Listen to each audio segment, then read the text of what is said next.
nicely. Thanks, guys. Boom. Very nice. That was hardcore. Man, don't mess with Roman Mars. A business generally starts with an idea, but turning that idea into something real, that's the challenge. My name is Baratunde Thurston. Join me as I help share the story of the new face of business around the country. Welcome to Funded.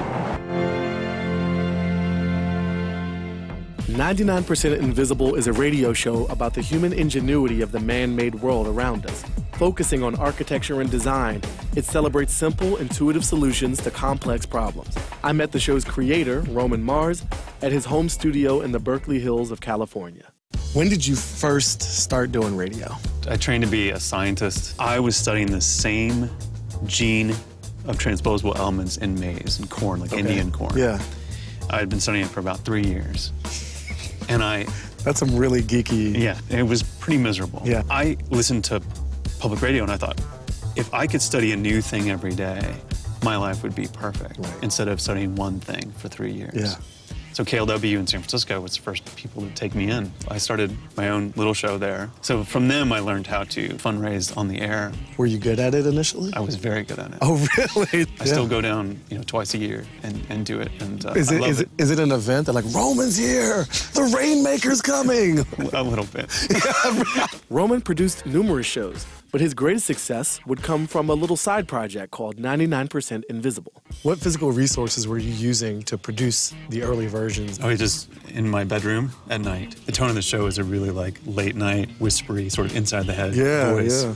A lot of that was because the kids are sleeping, right? You do nothing to wake them up, So people thought you were trying to be sexy, but you were just trying to just trying to not keep wake those the kids asleep. Exactly. Yeah. It took off kind of quickly, and the show had been doing well as a podcast. And what did doing well mean? In the beginning, it was sort of steady. I get 10,000 downloads. I felt like it was going up, and then Radiolab featured the show, and all of a sudden it was like this. I had about 10 times the amount of downloads. Wow. But I still couldn't figure out how to close these deals of having sponsorship and what I was going to do about it. So you got great audience. You're proud of the work you're doing. Totally. But you just have a money problem. Yeah, so we did a Kickstarter. Concurrent with launching the Kickstarter campaign, Roman's co-producer, Sam Greenspan, decided to move from D.C. to Oakland. You quit NPR. I did quit NPR. For maybe a job. I was like, he could raise $42,000. That seems, I think he has a lot of followers on Twitter, Just take me through what you applied from public radio fundraising to your Kickstarter. For the most part, when you're asking people for money, it's not why. What you need to convince people is why now. Kickstarter is this great why now. Urgency. What I wanted to do, just like when I did the pledge drives in public radio, I wanted to just get backers, no matter what value they were, be $1, $2, it didn't matter. Sound like a candidate running for president. Exactly. A little girl in Iowa sent me 30 cents. She just wanted to give. Exactly. Any part of it would work. What was day one like when you launched it? How much money came in? We tried to raise $42,000, and we hit that goal in 24 hours. So how did that feel? That was amazing. There's a psychology of giving that people like to give to things that are doing well. After 30 days and an astonishing 5,661 backers, Roman had raised more than $170,000 for his little radio show. My girlfriend and I, we loaded up the car, we're driving across the country. And when did you move relative to the Kickstarter campaign? While it was happening. Did you know that he had reached his goal before you No, he hadn't reached his goal before it happened. So we're in the car, watching the numbers come in, and we're like in Arkansas, like, oh, I got 2 days a week, and now we're in Utah, oh, I got 3 days a week. By the time we landed in California, I had a full-time job. Some press has said you were the #1 journalism project to have raised money at the time. I mean, that's my favorite line of my bio, is the #1 journalism Kickstarter. When you do a media or art, you have to have the audience first. People aren't going to just give you money because they heard of you the first time on your Kickstarter.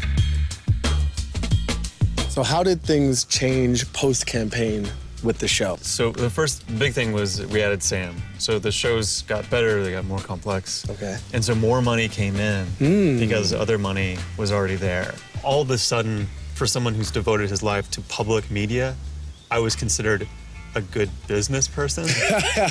We can do whatever story we want to at this point. Roman Mars could do an episode of his podcast all about Roman Mars. Beneath the surface of his crowdfunding success lay a campaign design built on the typical public radio fundraising model, but taken further. As a result, he has a bigger show, a bigger audience, a bigger staff, and bigger stories to tell. Who knows what new structures he might create or inspire others to create next.